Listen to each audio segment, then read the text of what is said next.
Party विभाजनपछि UML अध्यक्ष ओली र नेता नेपाल आफ्नो शक्ति बलियो बनाउने रणनीतिमा प्रदेश सरकार पनि गुम्दै जान थालेपछि रोक्न ओली अग्रसर। नेपालमा कोरोना विरुद्धको पूर्ण खोप लगाउनेको अनुपात भारतको भन्दा धेरै, हरेक 100 मध्ये 16 जनालाई पूर्ण खोप। राष्ट्रिय गौरवका आयोजना तथा रणनीतिक महत्त्वका सडक निर्माणको समय लम्बिँदा वर्ष नै लागत बढ्दै हुलाकी राजमार्गमा मात्रै लक्ष्यभन्दा 18 अर्ब बढी खर्च लाग्ने अनुमान। अफगानिस्तानमा तालिबान लडाकुले घर घरमा पुगेर विदेशी सेनाका लागि काम गरेका व्यक्तिको खोजी गरिरहेको राष्ट्रसङ्घको दावी। र गत चैतमा विराटनगरमा सम्पन्न विराट गोल्ड कप फुटबलमा प्रदेश सरकारले कबुल गरे अनुसार आर्थिक सहयोग नगर्दा आयोजक समिति समस्यामा। नमस्कार, कान्तिपुर डायरीका साथमा साथी दिवा र म प्रतीक्षा। समाचार अब विस्तारमा। एमाले अध्यक्ष केपी शर्मा ओली र प्रस्तावित एमाले समाजवादीका अध्यक्ष माधव कुमार नेपाल आफ्नो शक्ति बलियो बनाउने रणनीतिमा जुटेका छन्। माधव पक्षका भनिएका नेताहरू भने तटस्थ बसेर दुवैतर्फ दबाव बढाइरहेका छन्। यसअघि नेपाल पक्षमै रहे पनि विभाजनमा साथ नदिएका भीम रावल, सुरेन्द्र पाण्डे, योगेश भट्टराई, गोकर्ण विष्ट, अरुण नेपाल, सुरेन्द्र मानन्द, ठाकुर गैरे, ममता गिरी, जीवन घिमिरे, यज्ञराज सुनुवार, रचना खड्का, झपट रावल, निरज आचार्य लगायत दोस्रो पुस्ताका नेता एकताका लागि भन्दै दुवैतिर खुलेका छैनन्। अमृत बोहरा, युवराज गेवाली, अष्टलक्ष्मी शाक्य, रघुजी पन्त, भीम आचार्य, परशुराम मेघी गुरुङ, हरि राई, सोमप्रसाद पाण्डे, माधव अरियाल, टङ्क कार्की, केदार न्यौपाने, धर्मराज निरौला, पवित्र निरौला खरेल, राजबहादुर बुढा पनि तटस्थ नै छन्। गैरातीसम्म बैठक बसेका उनीहरूले कारबाही फिर्ता लिन ओलीलाई र दल दर्ता प्रक्रियाबाट अलग हुन नेपाललाई आग्रह गरेका छन्। स्थायी कमिटिका 9 नेताले बैठकपछि जारी विज्ञप्तिमा भनेका छन्, पार्टीलाई विभाजनबाट बचाउन पार्टी अध्यक्षका तर्फबाट 10 बुँदे सहमति तत्काल कार्यान्वयन गर्न र अलग पार्टीको दर्ता प्रक्रिया रोकी पार्टी एकताका लागि तत्पर हुन हार्दिक आग्रह गर्दैछौँ। उपाध्यक्ष युवराज गेवालीले एमालेमै रहेर ओली विरुद्ध सङ्घर्ष गर्ने बताउनु भएको छ। उहाँले एमाले ओलीको दया र कृपाबाट चल्ने नभए विधि र पद्धतिबाट अघि बढ्ने बताउनुभयो। आफ्नै समूहका प्रभावशाली नेताहरूले साथ नदिएपछि नेता नेपाल दबावमा हुनुहुन्छ। उनीहरूलाई नेपालको कित्तामा जान नदिन ओलीले आफूपक्षीय उपमहासचिव विष्णु पौडेल लगायत नेतालाई खटाउनु भएको छ। 10 बुँदे सहमति लागू गरेर नेपाल समूह छाडेका नेतालाई पार्टीमा अड्याउने ओलीको योजना छ। पार्टी एकता राष्ट्रिय अभियान सञ्चालन गरिरहेका उपाध्यक्ष गौतमले नेपाल नेतृत्वको प्रस्तावित एमाले समाजवादीलाई समर्थन गर्ने निर्णय लिनुभएको छ। एमाले अध्यक्ष केपी शर्मा ओलीले आफ्नो पार्टी विभाजन नभई केही व्यक्ति चोइचिएर गएको टिप्पणी गर्नुभएको छ। नेता माधव कुमार नेपाल समूहले निर्वाचन आयोगमा नयाँ दल दर्ताका लागि निवेदन दिएको भोलिपल्ट ओलीले एमाले विभाजन भएको भन्न नमिल्ने बताउनु भएको हो। हिजो अपराह्न सञ्चारकर्मीसँग कुरा गर्दै उहाँले भन्नुभयो, यो विभाजित भएको होइन, टुक्रिनु र विभाजित हुनु फरक कुरा हो। विभाजित होइन, टुक्रो चोइटो अलिकति उछिटिनु या त्यसबाट अलग हुनु अर्को कुरा हो। केही मानिसहरू पार्टीबाट अलग भएको हो।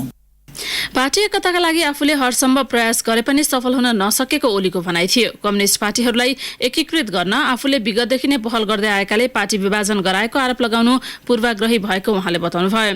अध्यक्ष ओलीले एमालेलाई कमजोर बनाउने प्रयास अनुसार अर्को पक्षले काम गरेको आरोप लगाउनुभयो। प्रदेशमा पार्टीभित्र अन्तर्घात गरिएको छ, यहाँ पार्टीभित्र अन्तर्घात गरिएको छ। आफ्नो सरकार ढाल्नका लागि विश्वासको मत माग्दा बहिष्कार गरेर बाहिर गएर सरकार ढाल्ने कोसिस भएको छ। संसद जोगाउनलाई विश्वासको मत नदिने र विघटनतिर जाओस् त्यस्ता प्रयास गर्ने र सबै कुरा नेकपा एमालेलाई कमजोर पार्ने, देशमा अस्थिरता कायम गर्ने प्रयास अन्तर्गत सबै गोटीहरू चलेका छन्।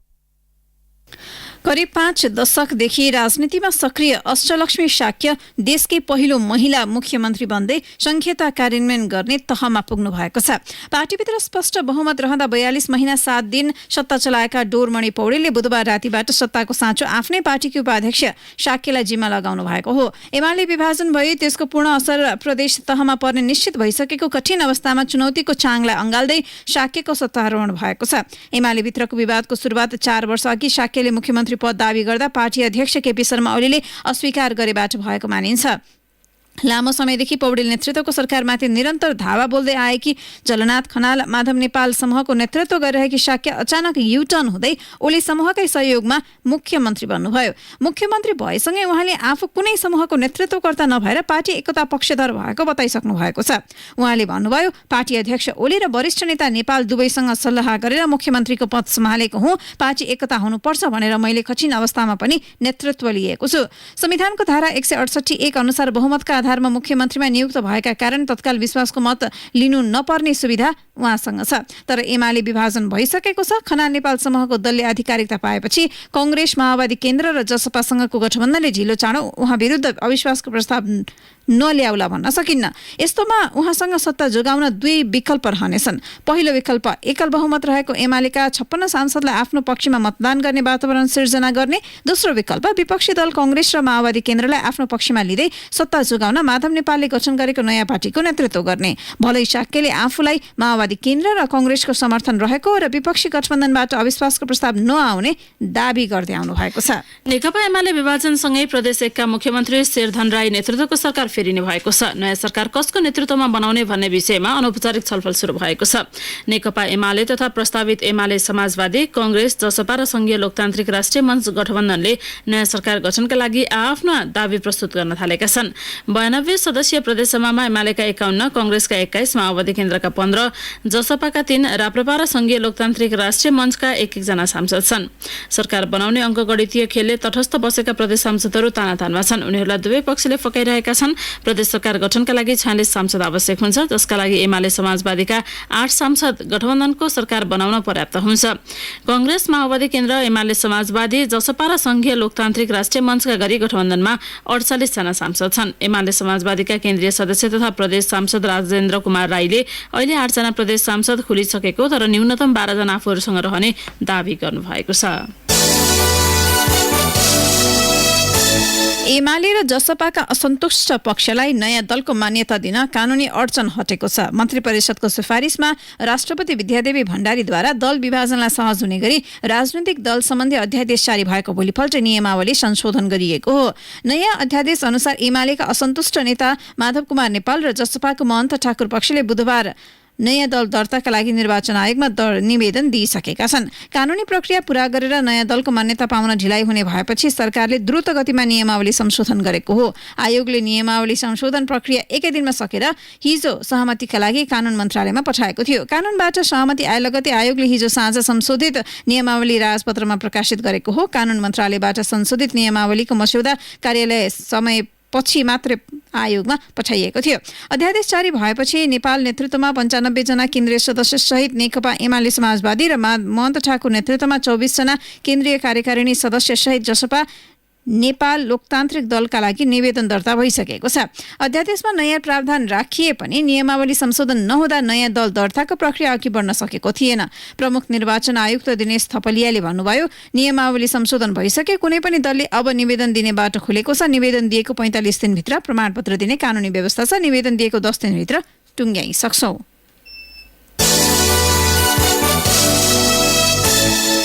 नेपालमा कोभिड-19 विरुद्धको पूर्ण डोज खोप लगाउनेको अनुपात भारतभन्दा बढी देखिएको छ। नेपालमा हरेक 100 जना मध्ये झण्डै 16 जनाले पूर्ण खोप लिएका छन्।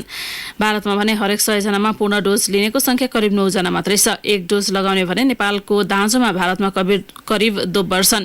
विश्व स्वास्थ्य संगठन WHO को दक्षिण पूर्व एसिया कार्यालयका अनुसार भारतमा पूर्ण डोज खोप लगाएकाहरू 100 मा 8.79 जना रहेका छन्। दुवै देशमा खोप सुनिश्चितता उस्तै उस्तै देखिएकाले भारतमा देखिन सक्ने तेस्रो लहरभन्दा नेपालको अवस्था फरक नहुने विज्ञहरूले आंकलन गरेका छन्। कोरोना खोप समन्वय समितिका सदस्य डाक्टर जीडी ठाकुरले भन्नुभयो, खोप कार्यक्रमलाई द्रुत गतिमा विस्तार गरी भारतलाई पछ्याउनुको विकल्प छैन। सरकारले दशैं तिहारसम्म कम्तीमा 1/3 जनसङ्ख्यालाई पहिलो डोज सुनिश्चित गरे सम्भावित तेस्रो लहरबाट बच्न सकिन्छ। सरकारले असोजसम्म 18 वर्षमाथिका लक्षित जनसङ्ख्याको 1/3 र चैतसम्ममा 12 वर्षमाथिको सम्पूर्ण जनसङ्ख्यालाई खोप लगाउने रणनीति लिएको छ। स्वास्थ्य मन्त्रालयका सहप्रवक्ता डाक्टर समीर कुमार अधिकारीका अनुसार 18 वर्षमाथिका 1/3 जनसङ्ख्या अर्थात् 2 करोड 17 लाख लक्षित समूह मध्ये हिजोसम्म 28.28% 1 डोज खोप लगाएका छन्। कान्तिपुर डायरीमा अब ब्रेकको पालो। ब्रेकपछि कान्तिपुर डायरीमा अब कान्तिपुर सविस्तार। कान्तिपुर सविस्तार। सर्वोच्च अदालतले बैंक तथा वित्तीय संस्थालाई सामाजिक सुरक्षा कोषमा आबद्ध हुन दबाब दिन नमिल्ने अन्तरिम आदेश जारी गरेसँगै यसको कार्यान्वयनलाई लिएर अन्यल सिर्जना भएको छ। कोषले असार मसान्तसम्म आबद्ध हुनै पर्ने बाध्यात्मक अवस्था सिर्जना गरेपछि बैंक तथा वित्तीय संस्थाहरूले सर्वोच्च अदालत गुहारेका थिए। सरकारले 2.5 वर्ष अघि औपचारिक र अनौपचारिक तथा निजी क्षेत्रमा कार्यरत श्रमिकको सुरक्षाको प्रत्याभूतिका लागि भन्दै योगदानमा आधारित कोष सञ्चालनमा ल्याएको थियो। तर निजी क्षेत्रको एउटा ठूलो हिस्सा कोषमा नसमेटिने भएपछि यसको कार्यान्वयनमै प्रश्न उठेको छ। सरकारले नयाँ युगको सुरुवात भन्दै 2075 मङ्सिर 11 गतेबाट सञ्चालनमा ल्याएको कोषमा पछिल्लो तथ्याङ्क अनुसार 15,222 रोजगारदाता र 2,78,000 श्रमिक आबद्ध भएका छन्। उनीहरूबाट साउन मसान्तसम्म 7,15,87 लाख रुपियाँ जम्मा भएको छ। तेस्रो श्रम शक्ति सर्वेक्षण 2017-18 का अनुसार नेपालमा 70,86,000 जनसङ्ख्या कुनै न कुनै रोजगारीमा छन्। सर्वेक्षण अनुसार 15.4% औपचारिक र 84.6% अनौपचारिक रोजगारीमा छन्। यो तथ्याङ्कले पनि ठूलो संख्यामा श्रमिक सामाजिक सुरक्षा कोष भन्दा बाहिरै रहेको देखिन्छ। बाध्यात्मक अवस्था नै सिर्जना गरेर भए पनि बैंक तथा वित्तीय संस्थालाई सहभागी गराउन खोजे पनि सर्वोच्चको अन्तरिम आदेशले कोषको भविष्य अब के हुन्छ भन्ने चासो देखिएको छ। तर सर्वोच्च अदालतको प्रारम्भिक फैसलालाई आधार बनाएर कोषमा यसअघि नै आबद्ध भएकाहरू अलग हुन नपाइने कोषको भनाइ छ। प्रवक्ता रोहित रेग्मी भन्छन्, सामाजिक सुरक्षा कोषमा स्वैच्छिक रूपमा आबद्ध हुनेदेखि बाहेक बैंक तथा वित्तीय संस्थालाई मुद्दाको अन्तिम किनारा नलागेसम्म आबद्धतासँग सम्बन्धित प्रक्रिया चाहिँ अगाडि नबढाउनु भनेको छ। यसको अर्थ जो स्वैच्छिक रूपमा आबद्ध हुन्छ, हामीले यहाँ आबद्ध हुनुभएका ब्याङ्किङ सेक्टरलाई हामीले जबरजस्ती गरेर आबद्ध भएकै होइन। उहाँहरू स्वैच्छिक रूपमा आबद्ध हुनुभएको। आबद्ध भइसकेपछि त ऐन र यसको कार्यविधि नियमावली बमोजिममा छोडेर जान सक्ने खालको प्रावधान त कानूनमा छैन। कोषमा धेरै र कम योगदान गर्ने सबैलाई एउटै योजनामा राखिएको, खाइपाई आएको सुविधा घट्ने तथा सरकारी र निजी कर्मचारीलाई विभेद गरिएको भन्दै अधिकांश बैंक तथा वित्तीय संस्थाले कोषमा जान सुरुदेखि नै आनाकानी गरिरहेका थिए। तर साउन मसान्तभित्र 9 वाणिज्य बैंक, 3 विकास bank, 13 finance company, 46 micro finance र 34 वटा बीमा कम्पनी भने आबद्ध भइसकेको सामाजिक सुरक्षा कोषको भनाइ छ। यता बैंकिङ, बीमा, लघुवित्त, पुँजी बजार तथा अन्य वित्तीय क्षेत्रमा कार्यरत 17,000 भन्दा बढी कर्मचारी संगठित भएको बैंक तथा वित्तीय संस्था कर्मचारी संघले नै कोषमा आबद्ध नहुने अडान राख्दै आएको छ। संघका अध्यक्ष पदमराज जोशी, योगदानमा आधारित भन्ने योगदान गरेको रकम चाहिँ अब श्रीमानको जागिर छ, श्रीमतीले पनि योगदान गरेका छ, भोलि श्रीमानको डेथ हो, श्रीमानले योगदान गरेको श्रीमतीले तपाईको लिन नपाउने, उसको छोराछोरीले नपाउने। 18 वर्षमा जागिर खाएको कर्मचारी 30 वर्ष काम गरेर रिटायर हुँदा ऊ 48 वर्षको हुन्छ। अनि 60 वर्ष नपुगिकन उसले योगदान गरेको रकमको पेन्सन उसको क्याल्कुलेसन नहुने व्यवस्थाले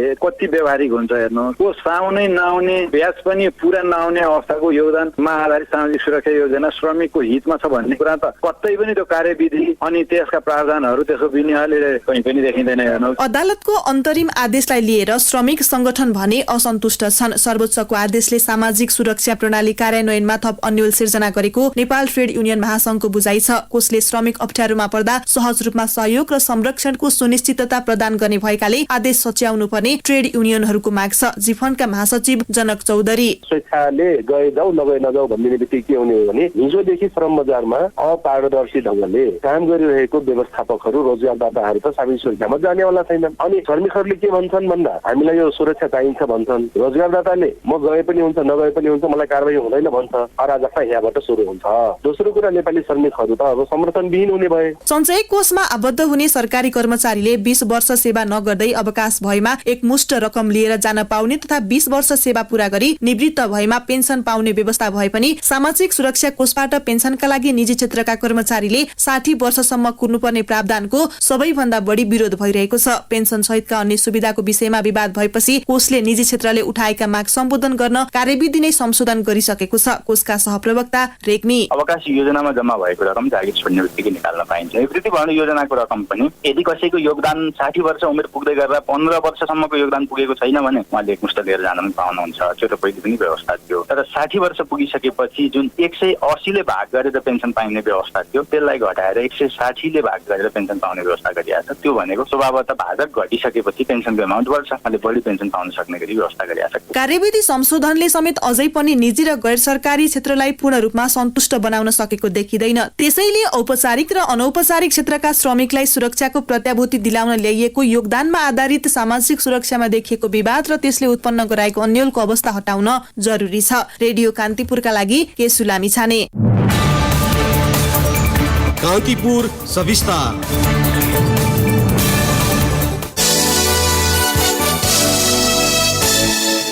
राष्ट्रिय गौरवका आयोजना तथा रणनीतिक महत्त्वका सडक निर्माणको समय लम्बिँदा वर्षेनी लागत बढाउने काम मात्र भइरहेको देखिएको छ। तिनको भौतिक प्रगति सोचेभन्दा कम त छ नै, आयोजनाको म्याद थपिदिँदा समेत प्रगति देखिएको छैन। कतिपय आयोजनाको थपिएको समय सकिने लाग्दा पनि अपेक्षाकृत प्रगति छैन। एउटा उदाहरण हो हुलाकी राजमार्गको अहिलेसम्मको भौतिक प्रगति 70% मात्रै छ। 2079-80 भित्र यसको निर्माण सक्नुपर्ने आयोजनामा 30% निर्माणको काम बाँकी छ। आयोजनामा सुरु अनुमानित बजेट 47 अर्ब 24 करोड रुपियाँ थियो। पछि संशोधन गरेर 65 अर्ब 20 करोड रुपियाँ पुर्याइयो। अहिलेसम्म 45 अर्ब 63 करोड रुपियाँ खर्च भइसकेको छ। वर्षेनी लागत बढिरहे पनि प्रगति सोचेभन्दा कम छ। निर्माण व्यवसायको ढिलाइ, पूर्व तयारी बिना गरिएको ठेक्का आदि कारणले ढिलाइ हुँदै आएको जनाइएको छ। अहिले भने निर्माण व्यवसायी र आयोजना कार्यालयहरूले कोभिडका कारण समयमै आयोजनाको काम सक्न समस्या भएको बताएका छन्। हुलाकी राजमार्ग निर्देशनालयका प्रमुख रोहित कुमार विशुरालले तोकिएकै समयमा सडक सम्पन्न हुने अवस्था नरहेको जानकारी दिनुभयो। उहाँले भन्नुभयो, कोभिडले गर्दा आयोजना सक्ने बेलामा कोभिडले गर्दा काम रोकियो। सरकारले कोभिडको असर गरेको समय 6 महिना थपिदिएकाले सो अवधिमा काममा प्रगति आउनेछ। मध्य पहाडी लोकमार्गको पनि अहिलेसम्मको भौतिक प्रगति 54% छ। 1879 किलोमिटर सडक कालोपत्रे गर्नुपर्नेमा अहिलेसम्म 1014 किलोमिटर मात्र भएको मन्त्रालयले बताएको छ। आर्थिक वर्ष 2064-65 बाट सुरु भएको लोकमार्ग 79-80 भित्र निर्माण सक्नुपर्नेछ। कोशी कोरिडोरको पनि अहिलेसम्मको भौतिक प्रगति 22.10% छ। यसको सुरु बजेट 1 खर्ब 1 अर्ब 50 करोड रुपियाँ थियो। पछि यसलाई संशोधन गरेर 16 अर्ब 20 करोड रुपियाँ पुर्याइएको छ। यसमध्ये 3 अर्ब 58 करोड रुपियाँ खर्च भइसकेको छ।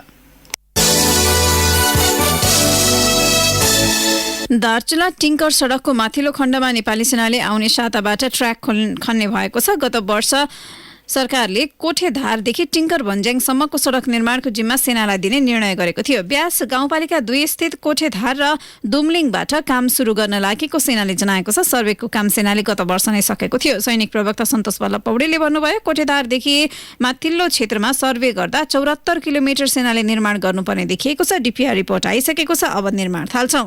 2वटा साना मेसिन सुनसेरा र दुम्लिङमा पुगिसकेकाले कामदार परिचालन गरेर तत्काल निर्माण अगाडि बढाइने उहाँले बताउनुभयो। सुनसरीको धरान स्थित बीपी कोइराला स्वास्थ्य विज्ञान प्रतिष्ठानमा 2076 साउन 1 गतेदेखि चैत 26 सम्म गरिएको आन्तरिक लेखा परीक्षणमा अनियमितता भएको प्रमाण फेला परेको छ। रिपोर्ट अनुसार मेडिकल उपकरण खरिदमा एकै परिवारका व्यापारी दाजुभाइको मनपरे भएको पाइएको छ। कान्तिपुरलाई प्राप्त आन्तरिक लेखा परीक्षणको प्रतिवेदन अनुसार ग्लोभ खरिदका लागि टेन्डर आह्वान गर्दा गर्ग इम्पेक्स र मेरी पोइन्ट इन्टरनेसनल प्राली समेतले बोलपत्र हालेकोमा गर्ग इम्पेक्सले पेश गरेको 2,82,26,270 रुपियाँको बोलपत्र स्वीकृत भयो। तर बोलपत्र हाल्ने दुईटा कम्पनी एउटै परिवारबाट सञ्चालित रहेको आन्तरिक लेखा परीक्षणको प्रतिवेदनमा उल्लेख छ। गर्ग इम्पेक्सका सञ्चालक पवन कुमार अग्रवाल र मेरी पोइन्ट इन्टरनेसनल प्रालीका सञ्चालक दीनदयाल अग्रवाल एउटै परिवारका मात्र होइनन्, गर्ग डेन्टल प्रालीका सञ्चालक समेत हुन्। आन्तरिक लेखा परीक्षण प्रतिवेदनमा कम्पनी रजिस्ट्रारको कार्यालयमा दर्ता फर्म पवन कुमार, दीनदयाल, चेतन, अशोक र उमेश, कृष्ण र बलराम लगायतका व्यक्ति सञ्चालक रहेका एका घरको भएको पनि उल्लेख गरिएको छ। कान्तिपुर डायरीमा पुनः ब्रेकको पालो।